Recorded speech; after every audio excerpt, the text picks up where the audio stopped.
আমরা দেখতে পাচ্ছি সাঁতার প্রতিযোগিতা, যেখানে অংশগ্রহণ করছে আপনার ভাগ্যে আজকের এই বিজয়ের মালা দিয়ে পরে সুন্দর। আরে একটা তালি হয়ে যাক সবার। তো ওই কন্যারে প্রথম মিনিট, দ্বিতীয় এবং এই যে তৃতীয়, এটা ভাই এপারেরটা।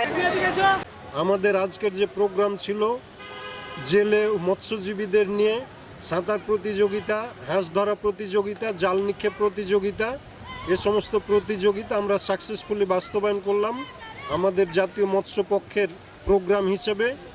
এর মাধ্যমে আমরা আমাদের মৎস্যচাষী, মৎস্যজীবী সহ আমাদের পেশার সাথে জড়িত সকল স্টেক হোল্ডারকে উজ্জীবিত করার মাধ্যমে আমরা আমাদের কার্যক্রম চালিয়ে যাচ্ছি।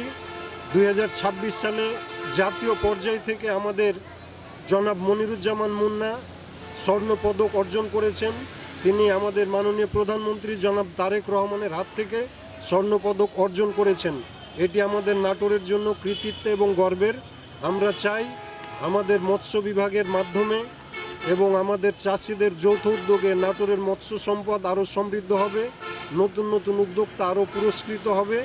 আমরা নাটোরকে মৎস্য সম্পদে আরও সমৃদ্ধ করতে চাই। জেলা মৎস্য কর্মকর্তা দপ্তর নাটোর কর্তৃক আয়োজিত বিভিন্ন ক্রীড়া প্রতিযোগিতা আমরা উপভোগ করলাম।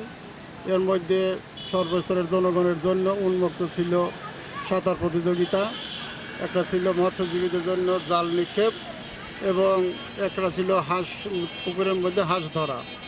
এখানে ব্যাপক জনসমাবেশ ছিল, সবাই খুব আনন্দিত হয়েছে এই ক্রীড়া প্রতিযোগিতা দেখে।